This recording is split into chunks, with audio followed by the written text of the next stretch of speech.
O nosso convidado de hoje é o governador Rodrigo Garcia, atual governador de São Paulo e pré-candidato à reeleição para o cargo de governador.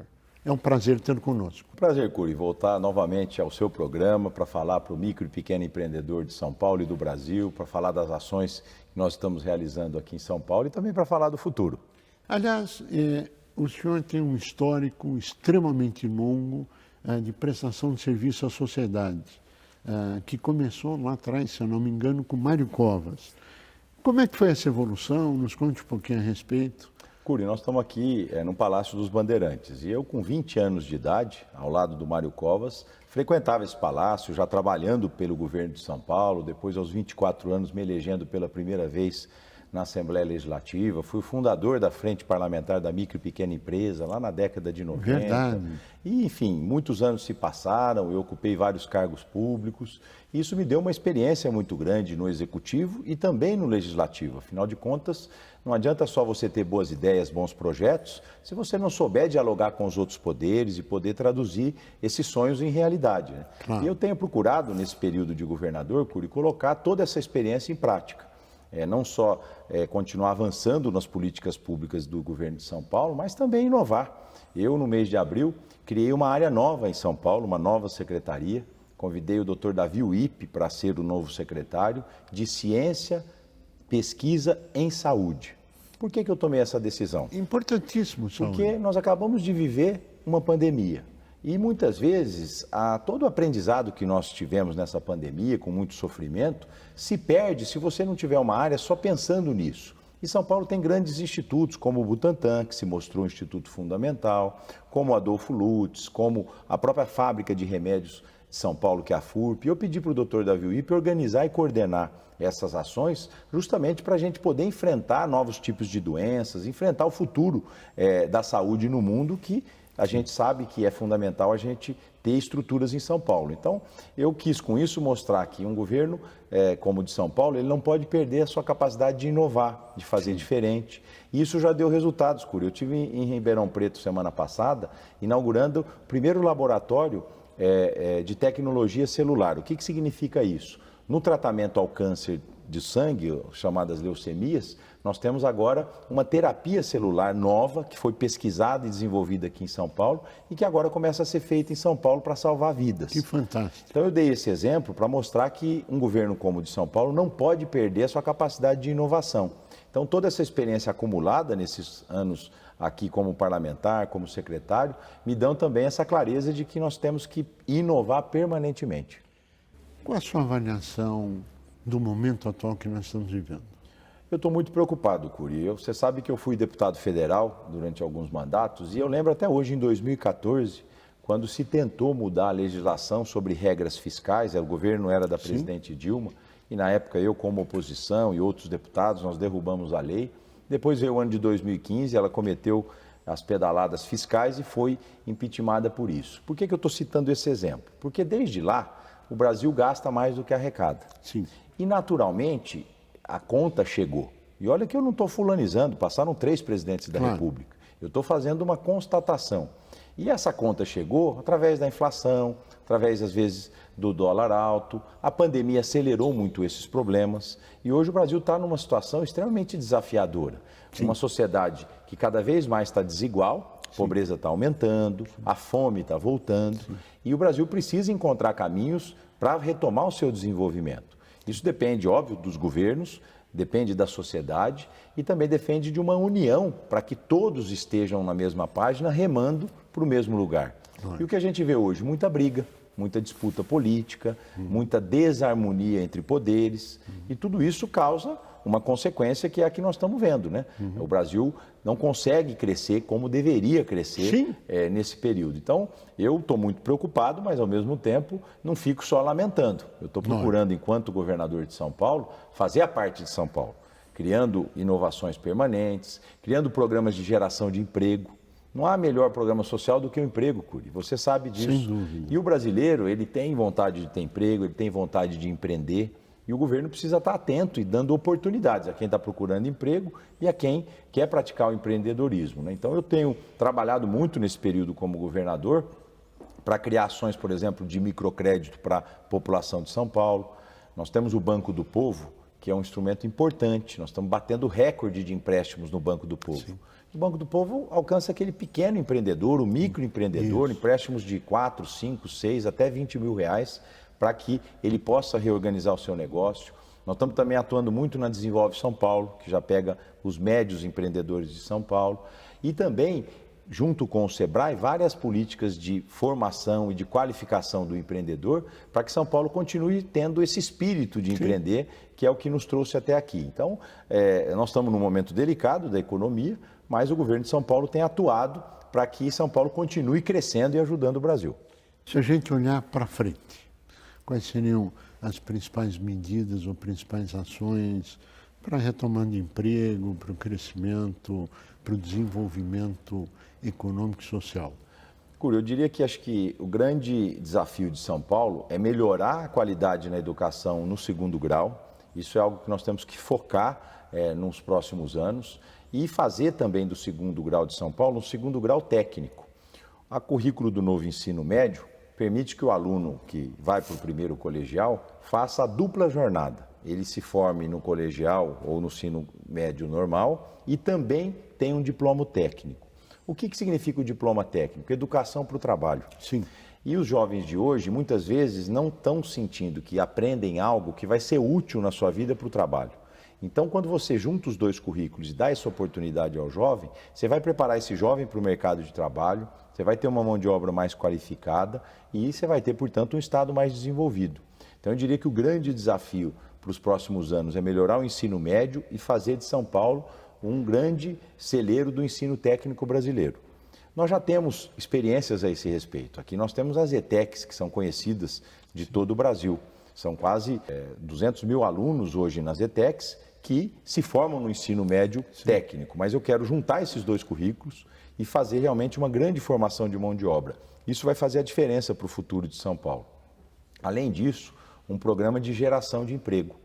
Se a gente analisar os últimos governos, a gente gera, em média, 1.300.000, 1.400.000 empregos a cada 4 anos em São Paulo. Nós precisamos mais do que dobrar esse número, para que a gente consiga dar emprego a quem está procurando. Como é que nós vamos fazer isso, Curi? Através de um grande mutirão. O governo olhando as áreas que ele precisa mudar o sistema tributário, que ele precisa diminuir a burocracia, que ele precisa fazer investimentos de qualificação profissional, que ele precisa estimular com créditos. Então, você coloca o objetivo e corre atrás dos instrumentos para alcançar esse objetivo. Então, eu diria que o foco dos próximos anos de São Paulo é melhorar o ensino médio e incluir o ensino técnico como base aqui para todos os alunos de São Paulo e gerar empregos. Eu não tenho dúvida que a educação e o emprego, esse binômio educação e emprego, é a base do futuro de São Paulo, principalmente do futuro dos próximos 4 anos.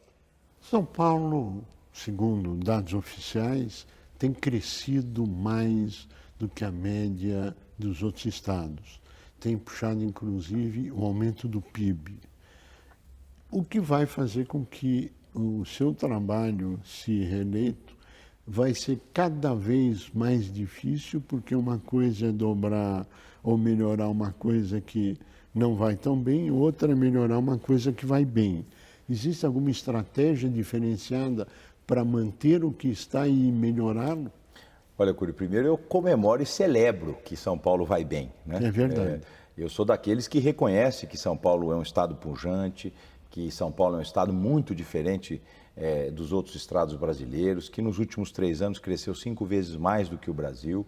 Então, portanto, a régua de São Paulo está alta. É bastante e o nosso alta. desafio é melhorar ainda mais. Sim. Porque, apesar da gente ter a melhor segurança pública do Brasil, quem vive aqui sabe que a segurança pode melhorar. E aí você tem que atuar para melhorar a segurança pública. Quem mora aqui sabe que nós temos a melhor saúde do Brasil. São Paulo é o hospital do Brasil, Sim. mas quem vive em São Paulo sabe que dá para melhorar. Sim. E assim na educação, em todas as áreas. Então, eu celebro que São Paulo é um estado cada vez mais diferenciado em relação aos outros estados brasileiros e estou aqui para superar esses desafios, para fazer mais, para fazer diferente. Eu sempre digo, Curi, que eu estou aqui para proteger São Paulo e preservar São Paulo das suas conquistas, para que a gente não ande para trás.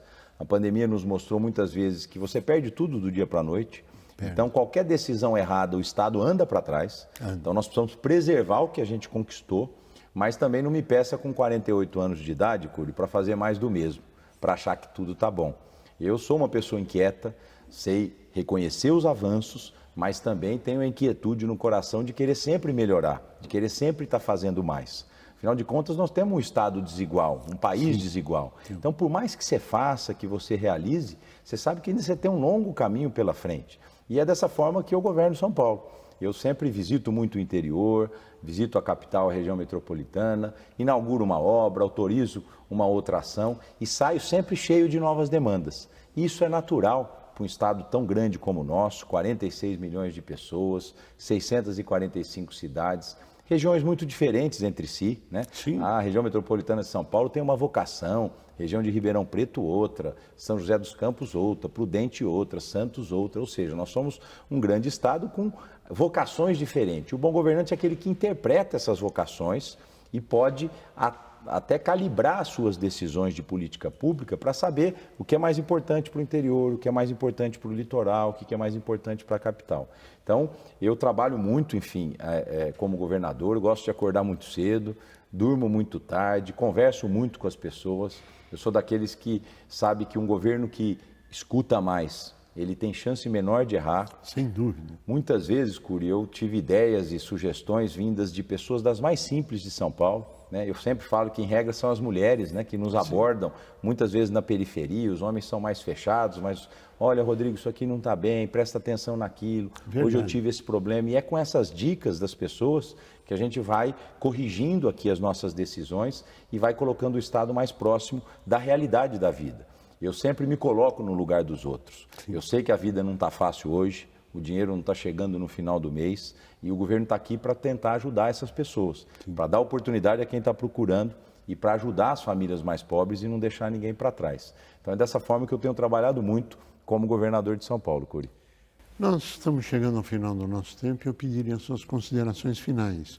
Qual a mensagem final, além de tudo que foi dito, de extrema importância, sua mensagem final para quem está participando conosco?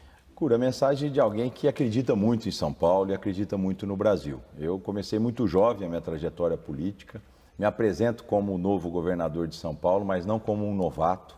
Tenho orgulho desse caminho que eu escolhi.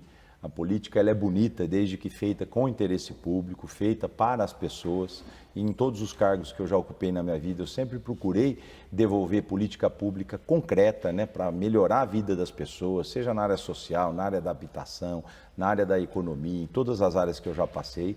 E como governador não é diferente, né? Eu estou aqui para tomar decisões e atitudes para chegar lá na ponta da linha o resultado. Esses dias, por exemplo, nós lançamos o mutirão das cirurgias. 500 mil pessoas que estão esperando nas filas hoje em São Paulo e que ficaram esperando porque durante 2 anos não se fez cirurgia eletiva por conta da Covid. E agora, mutirão de cirurgia, contratando cirurgia em hospital privado, em hospital filantrópico. E dia desses eu liguei para algumas dessas pessoas que estão com a cirurgia agendada.